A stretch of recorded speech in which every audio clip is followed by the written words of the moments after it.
कितना अच्छे से बताया है विशालाक्षी ने। ये सब क्या यहीं पर रखेंगे? इन सबको सुखाते हैं जेठ जी।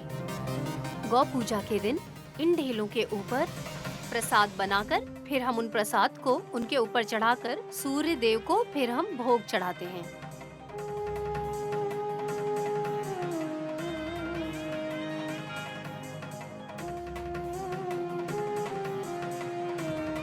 मकर संक्रांति से उत्तरायण पुण्य काल शुरू होता है और तभी सभी भगवानों की पूजा करने का ये उचित समय होता है, इसलिए हम ये कर रहे हैं। काम के लिए कौन सही नहीं है, वो बेकार की बातें सोचते हैं।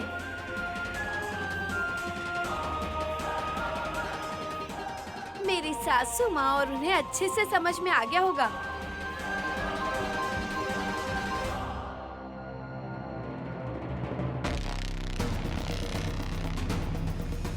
बड़ी माँ, रंगोली के बगल में गोबर रख ठीक है दीजिए। विशालाक्षी।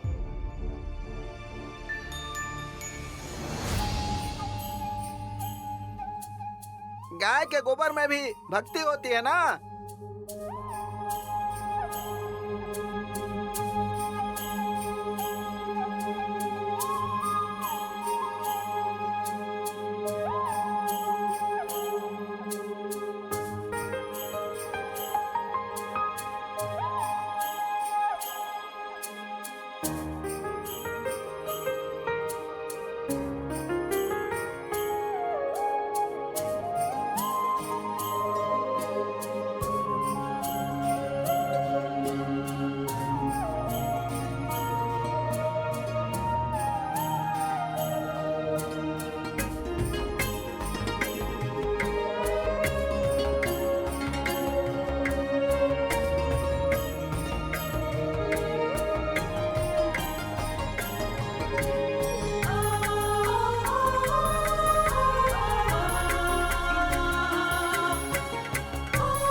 ये गोबर के ढेले भगवान श्री कृष्ण की गोपियों का संकेत है। इस रंगोली में दिखाई देने वाले रंग बिरंगे फूलों की रेखाएं हल्दी कुमकुम उन गोपियों के पतियों का जीवित होने का पुण्य स्त्रियों का संकेत है।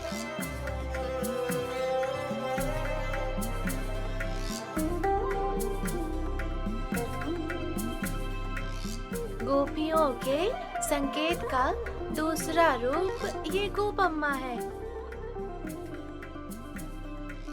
इसी कारण इसे गोपम्मा कहते हैं। आहा, गोपे अम्मा, ये नाम कैसे पड़ा? कितना अच्छे तरीके से समझा दिया तुमने। तुम वापस नहीं आओगी ऐसा लगा था। बच्ची बनकर आने वाली थी। मतलब? आज के दिन माँ छोटे बच्चे को भोगी फल देगी ना, इसीलिए।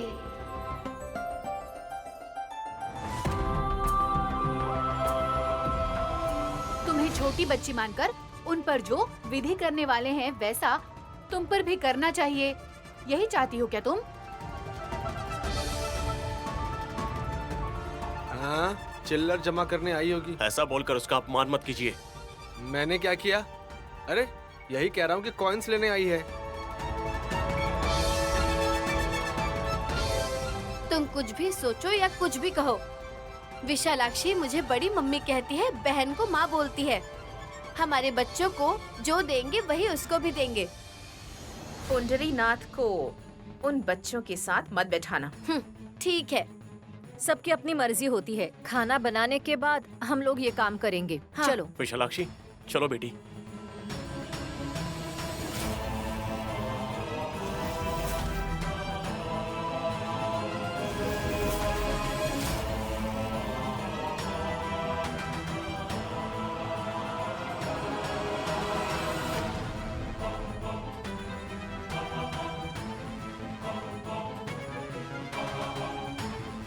जो तुम सोच रही हो ना, मैं भी वही सोच रहा हूँ मम्मी। छोटे पत्थर से चोट लग सकती है तो उसे ठीक होने में 10 दिन तो लगेंगे ही। लेकिन जंगल में ले जाकर उसे इतनी ऊंचाई से फेंक दिया था तो उसे मरना चाहिए था ना। विशालाक्षी जिंदा कैसे बच गई? कहीं चोट का निशान भी नहीं है, बिल्कुल हेल्दी दिख रही है। अरे कहीं कोई निशान तो होना चाहिए ना, लेकिन बिल्कुल नीट है मम्मी। शिव भक्त है ना, इसलिए भगवान ने बचाया होगा उसे। सही कहा, मम्मी। भगवान ने ही मुझे बचाया है। कौन से भगवान ने? शिव जी ने, मेरे भगवान ने। मम्मी ये ऐसी बातें क्यों कर रही है? सिर पर चोट लगने की वजह से याददाश्त खो गई होगी इसकी। तुम लोग आपस में बात मत करो, मुझसे कहो क्या कहना है। अरे तुम सच में इंसान हो क्या? नहीं तो? मम्मी मम्मी, मैंने कहा था ना, ये मरकर हमारे घर में भूत बनकर घूम रही है। मैं इंसान नहीं हूँ ऐसा कहा, लेकिन जिंदा नहीं हूँ ऐसा नहीं कहा। अगर विश्वास नहीं है तो छू कर देख लो, तुम लोगों को पता चल जाएगा। ए, लगा कर देखो। नहीं मम्मी, मैं लड़की का हाथ नहीं पकड़ता। मजाक मत करो। उस कशी का हाथ पकड़कर बड़े बिंदास हुए घूमते थे ना, तो फिर इस छोटी सी बच्ची का हाथ पकड़ने में क्या प्रॉब्लम है? हाँ, सही टाइम पर आई है, तू हाथ पकड़। विशालाक्षी ने मुझसे नहीं कहा है, इसलिए तुम या फिर सासू माँ, तुम दोनों में से कोई उसका हाथ पकड़ो। मुझसे कहती तो कर देती मैं। ए, बच्चे भगवान का रूप होते हैं, ऐसा आपने ही तो कहा था ना सासू माँ। ये लड़की छोटी है, ऐसा किसने कह दिया हासिनी? कोई बच्ची बच्ची नहीं है ये। व्हाई नॉट, हम लोग करेंगे। खर्चा मैं करूँगी विशालाक्षी। गालों पर हल्दी लगाएंगे और हाथों में चूड़ियाँ पहनाएंगे, तब तुम देखने में कितनी सुंदर लगोगी। उसे तो बहुत समय है बड़ी माँ, लेकिन अभी इन लोगों को मेरा हाथ छूकर देखने के लिए बोलो। पर हाथ छूकर क्यों देखना है? हाँ, जिंदा है या नहीं ये जानने के लिए। आप लोग खुद इंसान नहीं हैं, इसलिए आप लोगों को शक हो रहा है। क्या हुआ? क्यों बकवास कर रही हो? इनफ। विशालाक्षी का हाथ पकड़ोगी या नहीं? कब तक वो ऐसे हाथ बढ़ाकर खड़ी रहेगी? पकड़ो जल्दी। रेडी? 1, 2, 3, पकड़िए।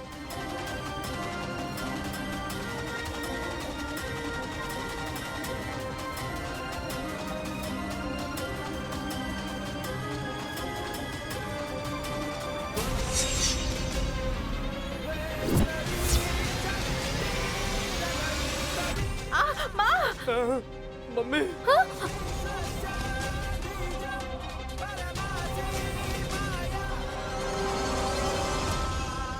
अरे क्या हुआ आपको? ऐसे चिल्ला क्यों रही हैं?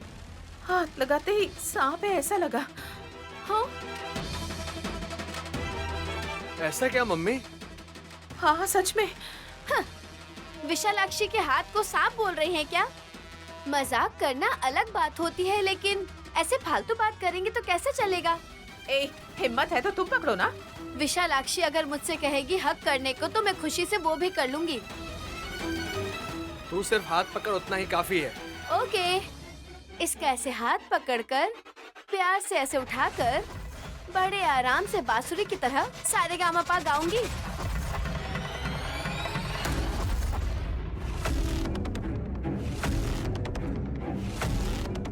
हाँ? अरे बांसुरी जैसी आवाज आ रही है ना? तुम्हें हाथ जैसा फील हो रहा है क्या? और कैसा लगेगा? आपके दिमाग में हर वक्त फालतू बातें चलती रहती हैं, इसलिए ऐसा लग रहा होगा। अगर मन में सच्ची भक्ति हो तो भगवान प्रसन्न होते हैं। अच्छे से समझाया बड़ी माँ, लेकिन इन लोगों को समझ में नहीं आया होगा। ज्ञान जो है वो कमाने से नहीं आता विशालाक्षी, अज्ञानता वाली सोच छोड़ने से आता है।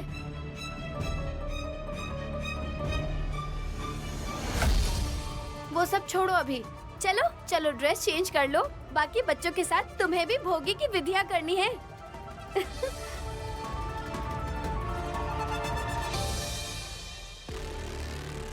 मम्मी क्या करेंगे मम्मी? जब बच्चों की विधियां होगी तब उस पर भोगी फल हम डालेंगे।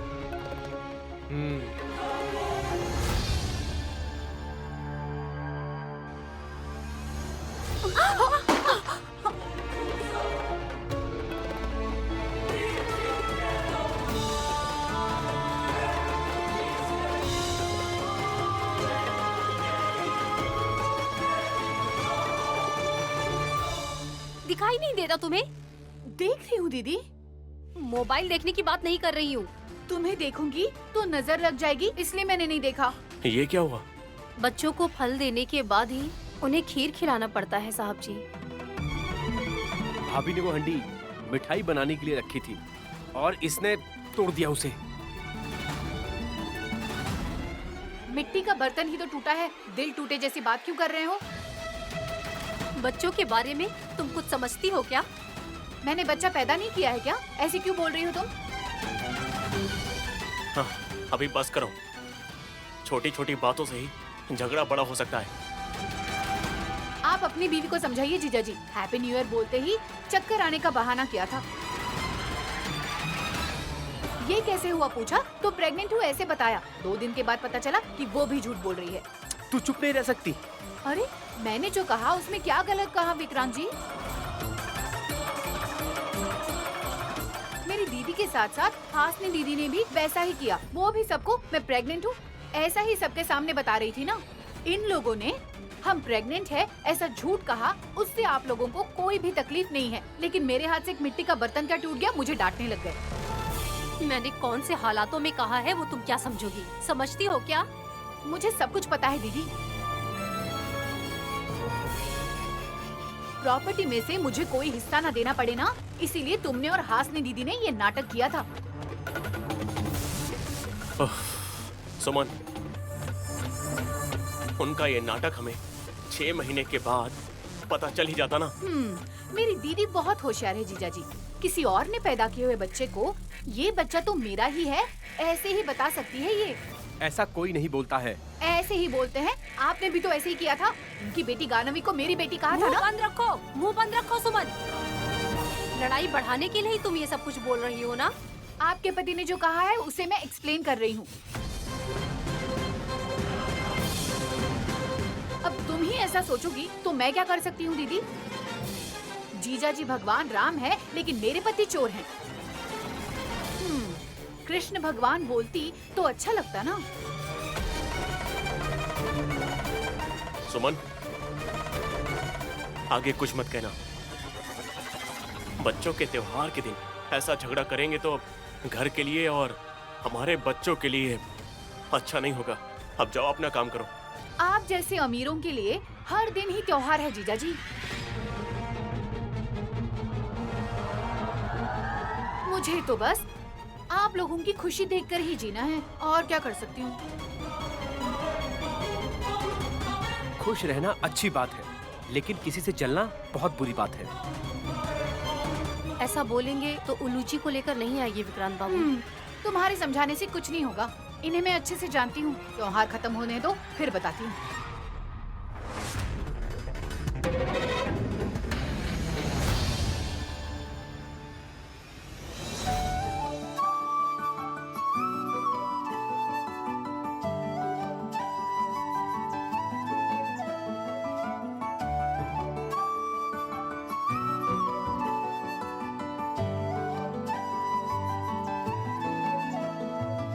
तुम लोग बहुत अच्छी लग रही हो।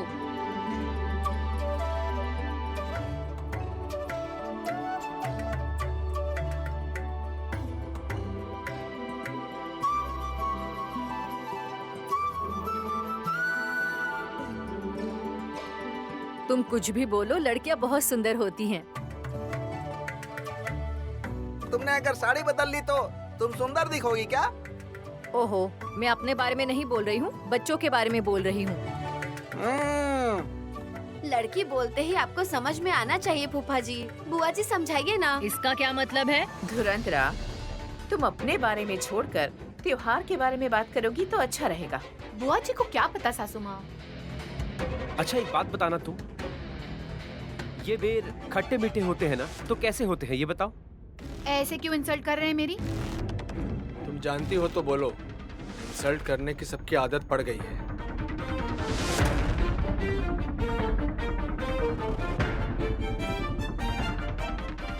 माँ, उस चावल में थोड़ा हल्दी कुमकुम डालकर थोड़ा सा घी भी डाल देना।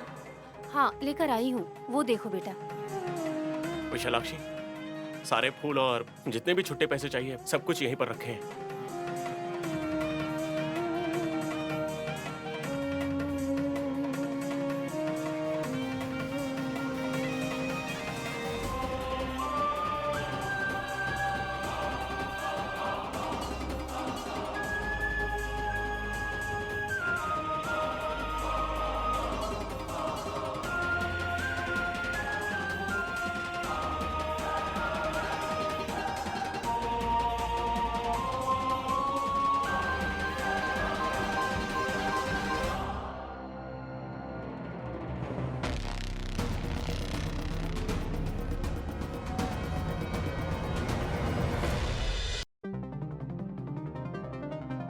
बच्चों को ऐसा करने से बहुत सारे फायदे होते हैं। नजर नहीं लगती, ग्रह पीड़ा का निवारण भी होता है।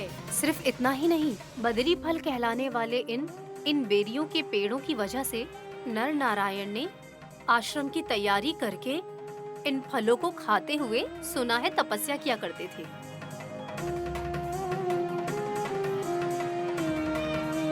देवों के देव परमेश्वर को प्रसन्न करने के लिए वो तपस्या करते समय बद्री फलों को सारे देवतागण मिलकर नर नारायण के सिर पर बरसाया करते थे। वाह! और उस दिन के बाद हर साल सभी बच्चों को नारायण समान मानकर उन पर भोगी फल बरसाने की प्रथा शुरू हुई। एक बात बताऊं क्या मैं?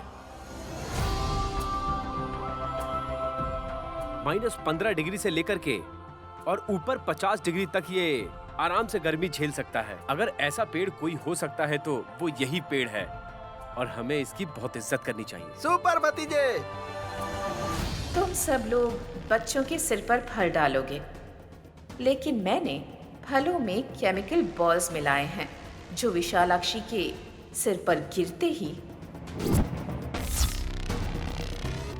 इस जादुई लड़की के बाल जल जाएंगे और ये दर्द से चिल्ला उठेगी।